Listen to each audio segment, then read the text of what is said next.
dimana pada saat ini terima kasih kesempatan terlebih kepada saya akan mempresentasikan pembahasan tentang materi sejarah gereja Asia.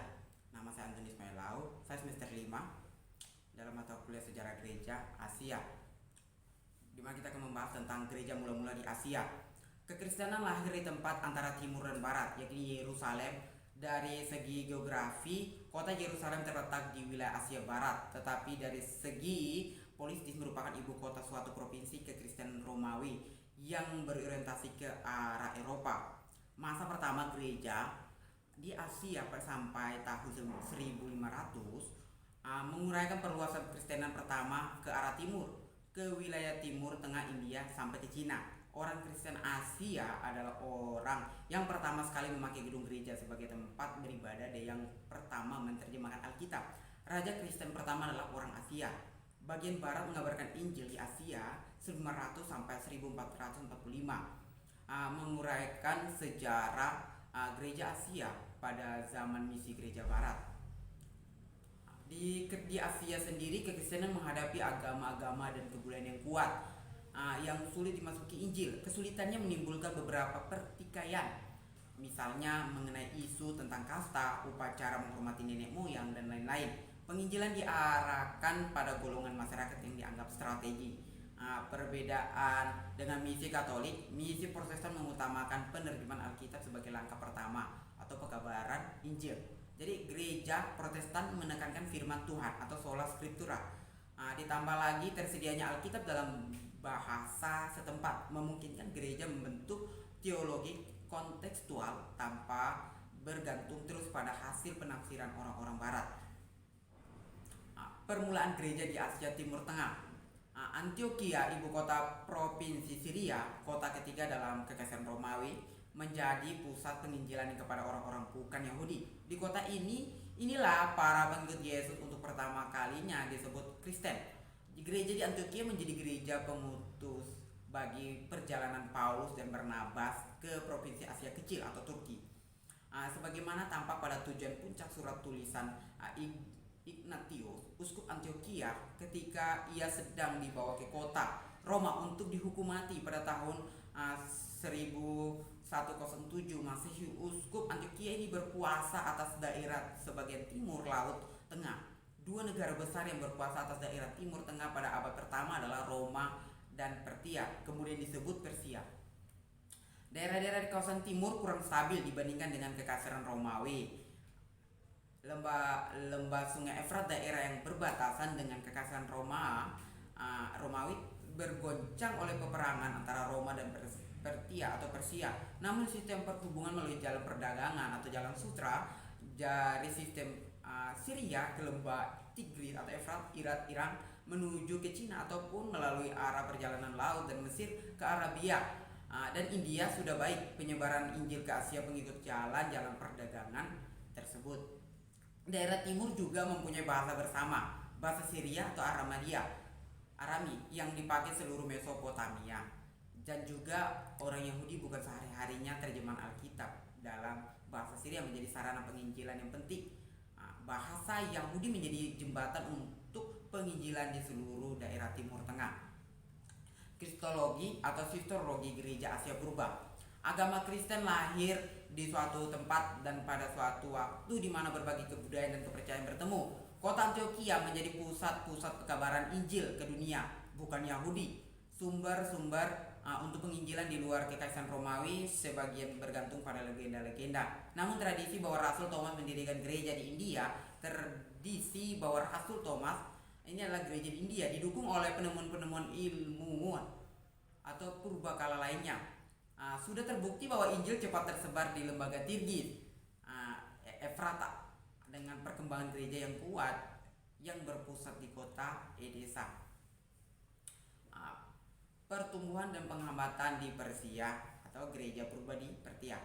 Kerajaan Persia telah menguasai daerah barat tengah dimulai abad ke-6 sampai abad ke-4 sebelum Masehi. Persia dikalahkan oleh Alexander Agung. Persia dinasti atau Seleucid Yunani. Kemudian pada tahun 247 sebelum Masehi, bangsa Persia, pengembara-pengembara dari bagian utara merebut kekuasaan di Asia Barat Tengah.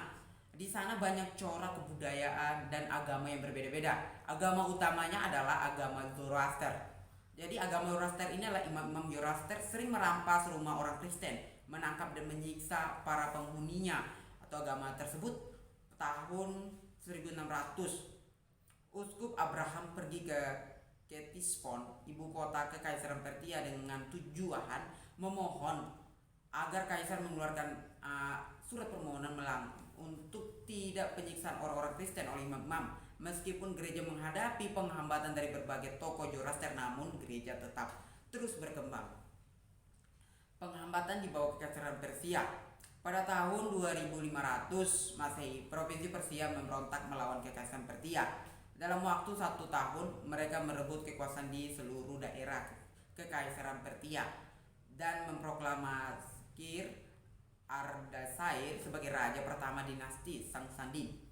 Dinasti Sangsandim menganggap dirinya sebagai ahli waris bangsa Media dan Persia. Mereka mempunyai cita-cita untuk memulihkan kejayaan Persia yang dulu mempersatukan kekaisaran dalam satu agama. Pada tahun 2206, agama Zoroaster dinyatakan sebagai agama negara Persia. Pada mulanya, gereja tidak mengalami penghambatan, malah berkembang. Gereja berkembang di Persia namun tetap merupakan kelompok minoritas saja. Agama Zoroaster, agama negara sesudah tahun 2206, mempunyai susunan-susunan kepercayaan yang kuat dan bagus-bagus melawan agama-agama lain. Umat Kristen di Persia mengalami penganiayaan pasang surut pada tahun 3339 sampai 3779, merupakan puncak penganiayaan yang sangat besar untuk pada agama Kristen. Penganiayaan kali ini sampai melemahkan gereja. Meskipun demikian, gereja bertahan sampai akhir pada tahun 1410, diberi status minoritas resmi dalam negara bukan kekristenan. Gereja di Persia mengembangkan suatu identitas yang kuat dengan ciri-ciri teologi bercorak Nestorian, sehingga akhirnya dikenal sebagai gereja Nestorian, dengan penghargaan tinggi terhadap hidup berakses dan semangat besar untuk mengabarkan Injil ke seluruh dunia. Gereja-gereja Asia bertumbuh dan penghambatan. Di Persia ini, gereja berpurba di Pertia. Pertia adalah suatu kekristenan yang menguasai Asia Barat dan Tengah. Pemerintahnya kurang begitu kuat dibandingkan dengan Romawi. Di dalam kekaisaran, pemerintah diatur secara otonomi oleh daerah-daerah masing-masing. Jadi pemerintah di daerah cukup mengakui kekaisaran Pertia dan membayar pajak. Sedangkan hukum atau ide berlaku masing-masing. Ini akan menyulitkan Kristenan dan lainnya, halnya dengan kekaisaran Romawi dalam kasus Paulus. Agama utama dianut adalah agama Zoroaster, beberapa agama misteri lainnya. Bahasa yang dipakai adalah bahasa Syria di samping bahasa Yunani. Injil masuk Pertia diduga dari orang-orang Yahudi yang mendengar khotbah Petrus pada hari Pentakosta. Kisah Para Rasul pasal 2 bisa dibacakan di sana. Jadi adalah suatu yang bukan asing bagi penginjil-penginjil untuk pergi ke Pertia. Kekaisaran masuk kepada Kekaisaran Cina. Kekaisaran Cina adalah negara yang sangat luas. Kedatangan Injil di Cina story atau yang cukup panjang. Kita dapat melihat dari Monumen Chang, agama Kristenan berkembang di Cina tetapi kurang berakar. Dikarenakan latar belakang agama kebudayaan Cina berlawanan dengan ciri-ciri kekristenan gaya Nestorian. Pada abad ke-14, umat Kristen diusir bersama dengan penjajah Mongol. Gereja Nestorian diperiksa mempunyai visi untuk penginjilan. Sejumlah besar orang Kristen Nestorian adalah pedagang yang mengabarkan Injil secara spontan melalui jalan raya atau melalui jalur perdagangan. Kemudian dengan berdirinya dinasti Tang dan adanya perlindungan Kaisar Taizong terhadap Kristenan membuka jalan bagi pekebaran Injil di Cina. Gereja berkembang di Cina, namun sejumlah besar orang Kristen adalah pendatang. Pada saat penganiayaan yang terjadi, misalnya pada tahun 845, gereja tidak dapat bertahan ketika penjajahan Mongol diusir dari Cina pada tahun 368. Gereja hampir lenyap. Kita masuk pada India, misi Protestan dan perkembangan gereja di India. India ini terdapat berbagai suku, bangsa, bahasa, dan kebudayaan. Sejumlah penduduk India beragama Hindu. Ciri-ciri yang sangat menonjol adalah sistem kasta masyarakat India yang dipengaruhi oleh agama Hindu. Sistem kasta ini juga merupakan faktor penghambatan perluasan agama kekristenan di India karena termasuk inti pokok kebudayaan Hindu. Dalam kitab suci Hindu, Veda menggambarkan empat golongan utama, yaitu Brahma, imam atau pemikir. Yang kedua adalah kesatria. Kesatria ini adalah penguasa. Yang ketiga adalah waisa atau pedagang, petani, tukang. Dan yang sudra ada buruh, pekerja, dan pegawai atau yang sederhana. Yang terakhir adalah di luar kasta yang tidak dapat disentuh. Namun di India ada beberapa tokoh Kristen yang terkenal dalam perkembangan gereja di India. Salah satunya adalah William Craig. Ia berhasil menerjemahkan hampir seluruh Alkitab ke dalam bahasa Bengali. Penerjemahan Alkitab ini diprioritaskan. Kedua adalah Thomas Van Veda atau Middleton, tahun 1169 sampai 1822. Ia adalah seorang uskup Anggelika pertama di Calcutta pada tahun 1814. Ia mendukung pembangunan sekolah bahkan gereja-gereja di sana. Kita akan masuk di Edessa. Edessa di antara dua negara besar, Kekaisaran Romawi dan Kekaisaran Persia. Terletak beberapa negara kecil yang berjuang dengan susah payah untuk mempertahankan kedudukan mereka sebagai negara merdeka.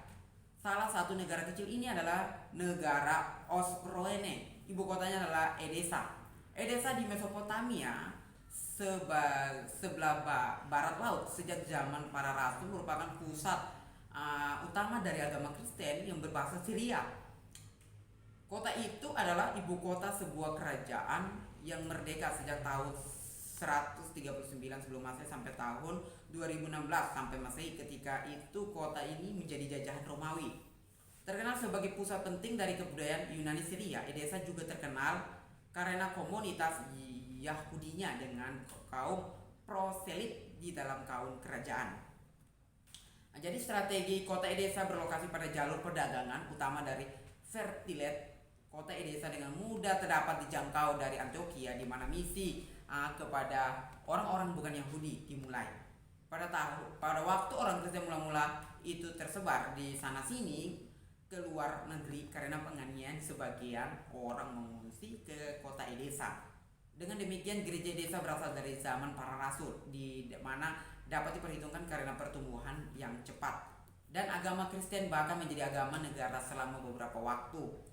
Sebelum legenda kuno yang dicatat oleh Eusebius 260 sampai 340 Masehi dan juga terdapat dalam Doctrine of Adai kira-kira 400 Masehi melukiskan bagaimana Raja Abgar dari Edessa berkomunikasi dengan Yesus, meminta Yesus datang dan menyembuhkan dia. Suatu permintaan yang atasnya ia menerima jawaban setelah kebangkitan Rasul Thomas mengutus salah satu di antara ketujuh murid. Ada satu negara kecil di Asia yang sangat penting dalam Kristenan, yaitu kerajaan Osrone dengan ibu kotanya Edessa. Ada kisah legenda yang ditulis Eusebius, sejarah gereja yang melukiskan Raja Abgar kelima. Raja Abgar kelima ini menulis surat kepada Yesus. Yesus menjawab, dan setelah kenaikan Yesus, Thomas mengutus Tadeus atau Adai menetapkan di Edessa. Ia menyebut Raja Abgar kelima. Apakah kisah ini benar? Raja Abgar ke-6 adalah raja pertama di Asia yang menjadi kekristenan. Edessa adalah kota pertama yang memiliki gedung gereja, dan inilah kiranya gedung gereja pertama di dunia. Di Edessa juga untuk pertama kalinya Perjanjian Baru diterjemahkan dalam bahasa Yunani ke bahasa Syria, di mana PL juga Perjanjian Lama sudah ada sebelumnya. Ada abad kedua juga Edessa memiliki seorang uskup, yaitu Adai, dan kemudian digantikan oleh Agai. Kita masuk di Kristologi dan Soteriologi Gereja Asia Purba. Agama Kristen lahir di suatu tempat dan pada suatu waktu di mana berbagai kebudayaan dan kepercayaan bertemu. Kota Antioquia menjadi pusat pekabaran Injil perkabar Injil di luar kekaisaran Romawi sebagai bergantung pada legenda-legenda. Namun tradisi bahwa Rasul Thomas mendirikan gereja di India didukung oleh penemuan-penemuan ilmu purbakala lainnya. Sudah terbukti bahwa Injil cepat tersebar di lembaga Tigris atau Efrat dengan perkembangan gereja yang kuat yang berpusat di kota Edessa. Pertumbuhan dan penghambatan di Persia, gereja purba di Partia. Kerajaan Persia ini telah menguasai daerah barat tengah mulai abad ke-6 sampai abad ke-4 sebelum Masehi. Persia dikalahkan oleh Alexander Agung, perintisan dinasti Seleucus atau Yunani. Kemudian pada tahun 2407 sebelum Masehi, Persia pengembara dari berbagian utara merebut kekuasaan di Asia Barat Tengah. Di sana banyak corak kebudayaan dan agama yang berbeda-beda. Agama utama adalah agama Zoroaster. Agama Zoroaster adalah imam-imam atau agama Zoroaster sering merampas rumah orang-orang Kristen, menangkap dan menyiksa para penghuninya. Pada tahun 1600, Uskup Abraham pergi ke Ketispon, ibu kota Kekaisaran Persia, dengan tujuan memohon agar kaisar mengeluarkan surat atau melarang untuk penyiksaan orang-orang Kristen oleh karena imam. Meskipun gereja menghadapi penghambatan dari berbagai tokoh Zoroaster, namun terus berkembang.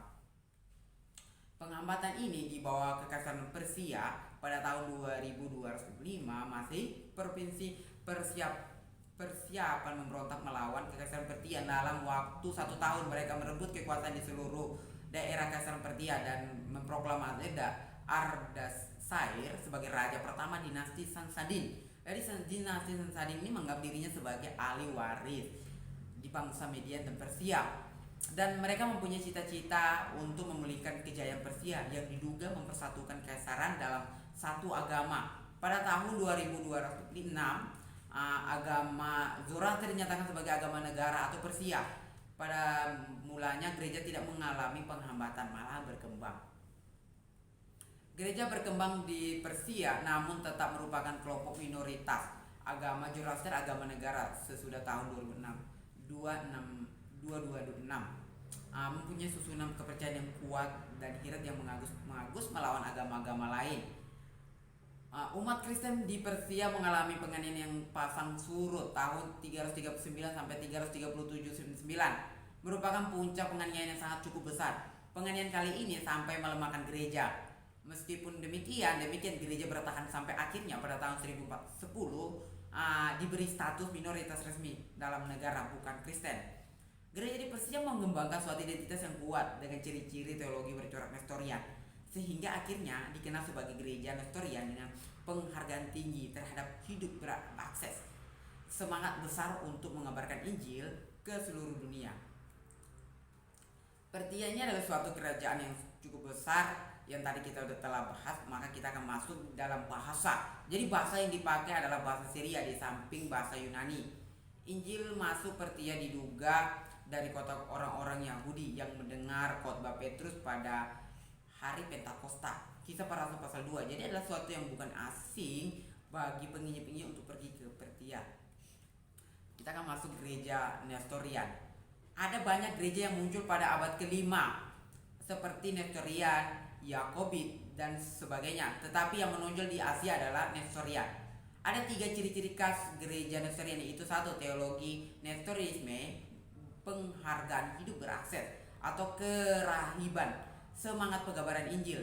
Teologi Nestorianisme muncul adalah akibat perselisihan tentang tabiat Kristus. Konsep tentang Kristus atau Kristologi bagi gereja-gereja Antioquia adalah tabiat ilahi dan tabiat manusia Kristus terpisah. Masa pertama gereja di Asia sampai pada tahun 1500, permulaan gereja di Asia. Kekristenan lahir di tempat perjumpaan antara timur dan barat. Timur dan barat yakni Yerusalem. Dari segi geografi, kota Yerusalem terletak di wilayah Asia Barat, tetapi dari segi politis merupakan ibu kota suatu provinsi Kekaisaran Romawi yang berorientasi ke arah Eropa. Agama Kristen dianggap sebagai agama yang berasal dari Barat, padahal akhirnya di Timur Tengah, di daerah Asia Barat, tempat bangsa-bangsa dan kebudayaan dan 3 benua bertemu, yaitu Asia, Afrika, dan Eropa. Perjanjian Baru berfokus pada perkembangan Injil dari pinggir Kekaisaran Romawi sampai ke pusat. Ibu kota Roma, pusat-pusat Kristenan yang pertama yaitu Yerusalem dan Antioquia. Dari segi geografi termasuk wilayah Asia, dan tetapi karena termasuk wilayah Kekaisaran Romawi berorientasi ke arah barat. Dan dampak dari perkembangan dan pekabaran Injil tersebut, gereja lahir dan berkembang, bertumbuh, dan Injil sudah tersebar di beberapa daerah yaitu timur dan selatan Mesopotamia. Sekitar tahun 2203 gereja Kristen sudah mempunyai pusat yang kuat di Mesopotamia.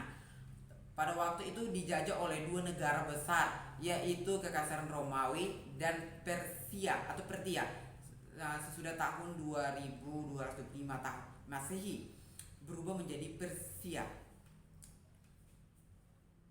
Gereja melalui perjalur perdagangan Injil dan melalui lalu lintas dalam Kekaisaran Romawi memberi peluang kepada para rasul dan orang-orang Kristen memberitakan Injil ke berbagai wilayah dalam Kekaisaran Romawi melalui jalan darat dan jalan laut. Maka gereja yang lahir di Yerusalem dan berkembang ke arah barat menjadi luas ke seluruh dunia. Karena dalam konteks orang Yahudi tersebar di penjuru bumi di wilayah kekuasaan Romawi, Mesir, Afrika, dan Romawi di wilayah kekuasaan Persia atau Pertia karena pembuangan. Berkembang sejarah gereja adalah pertanggungjawaban masa silam gereja yang terjadi dalam terang Injil Yesus Kristus. Sejarah gereja Asia adalah kisah di mana para rasul serta orang-orang Kristen dalam pekabaran Injil tentang perubahan hidup yang dialami manusia karena keselamatan yang diimani di dalam Yesus Kristus, dan bagaimana mewujud nyatakan keselamatan tersebut sebagaimana yang diajarkan Alkitab, yaitu melalui pekabaran Injil Yesus Kristus. Kita masuk arti sejarah gereja Asia. Di sini ada dua definisi. Definisi umum sejarah gereja Asia adalah orang-orang yang dipanggil oleh Allah melalui kabar baik atau Injil Yesus Kristus untuk menjadi pengikut Yesus Kristus. Definisi secara periodikal, sejarah gereja Asia lama adalah orang-orang Asia di luar pengaruh kebudayaan Yunani atau Romawi terhadap Injil Yesus Kristus. Makna studi sejarah gereja Asia. Di sini ada pertama bahwa belajar sejarah gereja Asia menolong kita untuk memahami respon orang-orang asing atau Asia dalam pekabaran Injil Kristus Yesus. Kedua, belajar sejarah gereja Asia adalah menolong kita untuk memahami karya Bapa, Anak, Roh Kudus atau Allah Tritunggal dalam diri orang percaya di Asia pada abad lampau. Jadi panggilan Allah dan respon terhadap panggilan itu akan terus dialami orang-orang percaya sepanjang zaman. Perbedaan sejarah gereja Asia dan Eropa. Di sini beberapa. Pertama, perkembangan gereja dalam wilayah Kekaisaran Romawi yang dimulai dari Yerusalem ke barat sebelum tahun 313 sampai 380 mengalami berbagai hambatan atau rintangan, namun gereja terus berkembang sehingga diakui menjadi salah satu agama yang sah dan menjadi agama negara Kekaisaran Romawi. Yang kedua, perkembangan gereja mula-mula yang berbahasa Syria atau Aram ke wilayah timur juga mengalami berbagai rintangan, bahkan jauh lebih besar dari rintangan yang dialami gereja di bagian barat. Perbedaan sejarah gereja Asia dan Eropa. Hal ini disebabkan oleh karena Eropa bahkan Kekaisaran Romawi pun tidak ada agama negara, tetapi di Persia ada agama Zoroaster pada tahun 2206 telah menjadi agama negara Persia pada tahun 6550. Kemudian terdapat pula agama-agama seperti Islam, Hindu, Buddha, Konghucu. Agama-agama ini di beberapa wilayah Asia dijadikan sebagai agama tinggi yang mempunyai daya tahan terhadap agama-agama Kristen, sedangkan di Eropa agama yang ada adalah agama-agama suku. Kita masuk di periodisasi sejarah gereja Asia. Zaman sejarah gereja Asia lama dapat dibagi dalam beberapa periode. Pertama, zaman gereja Asia lama, abad pertama 1400 sampai 1500, dibagi dalam dua periode. Pertama, sebelum kedatangan Islam di bawah Kekaisaran Romawi dalam kerajaan Persia. Kedua, zaman gereja di bawah kekuasaan Islam. Kita masuk di sejarah gereja Asia lama. Dalam pengertian lama adalah istilah gereja Asia lama dipakai sebagai istilah teknis untuk membedakan gereja Asia pada zaman pertama, abad pertama sampai abad ke-16. dengan gereja yang lahir sesudahnya sebagai hasil pekabaran Injil. Orang-orang Barat atau Portugis zaman Portugis Fals dengan Belanda beberapa wilayah Asia yang sempat dikuasai dijajah oleh bangsa-bangsa Eropa pada tahun 15 sampai 16. Wilayah Asia di mana pengaruh kebudayaan Yunani Romawi Helenistis tidaklah dominan atau wilayah Asia tidak dipengaruhi oleh kebudayaan Helenisme. Sedangkan dalam sejarah gereja Barat yang lazimnya dipandang disebut sebagai gereja umum disebut lama, itu hanya dipakai untuk menafsirkan periode sampai sekitar abad ke-6 sampai 590 atau sering disebut dengan gereja mula-mula atau gereja lama. Oke, zaman gereja Asia lama dihitung sampai sekitar tahun 1400 sampai 1500 Masehi karena pada kurung waktu itu terdapat kontinuitas yang besar di Asia, namun tidak berarti dalam rangka perkembangan kebudayaan Asia kontinuitas itu barulah terputus dan hanya ada beberapa segi dengan adanya bencana-bencana yang menimpa sejak gereja pada abad ke-14 yang menjadikannya sebagai minoritas dan terdapat beberapa daerah saja, yaitu beberapa saja daerah. Jadi sejarah gereja Asia lama adalah perluasan gereja melalui orang-orang Asia di wilayah Asia di luar pengaruh kebudayaan Yunani atau Romawi sejak abad pertama sampai abad ke-16.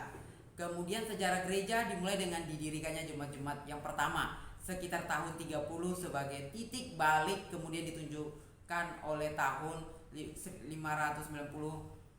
dan 1492 sampai 1517 sampai abad ke-6. Gereja pada umumnya berada di dalam kekuasaan Roma. Tetapi sejak abad ke-6 pula kekuasaan ini lenyap dan diambil alih oleh gereja yang dipimpin atau di Eropa Barat oleh Paus. Biasanya kegiatan ini dikaitkan dengan Gregorius pertama Agung yang menjadi Paus pada tahun 1590. Kesimpulannya adalah bahwa dalam hal kita belajar sejarah gereja, kita mengetahui bahwa melalui belajar sejarah gereja Asia dan bagaimana para rasul serta orang-orang Kristen pada waktu itu dalam pekabaran Injil Kristus, walaupun mereka harus mengalami penganiayaan yang cukup besar. Dalam hal ini saya memahami bahwa pentingnya belajar sejarah gereja Asia dan perkembangan dalam memberitakan Injil Kristus, yaitu kita dapat mengerti bagaimana perkembangan sejarah gereja Asia mula-mula. Sejarah gereja Asia dalam memberitakan Injil. Perkembangan sejarah gereja adalah pertanggungjawaban masa silam gereja yang terjadi dalam terang Injil Yesus Kristus. Sejarah gereja Asia adalah kisah di mana para rasul serta orang-orang Kristen dalam pekabaran Injil yang sangat luar biasa. Walaupun banyak mengalami tantangan, rintangan, mereka tetap terus berjuang demi perjuangkan untuk perkembangan gereja di Asia. Bahkan sampai saat ini gereja boleh berkembang dan terus mengalami kemajuan. Maka dengan melalui Injil, orang dapat diselamatkan melalui Yesus Kristus dan pekabaran Injil yang sangat luar biasa. Sekian dan terima kasih.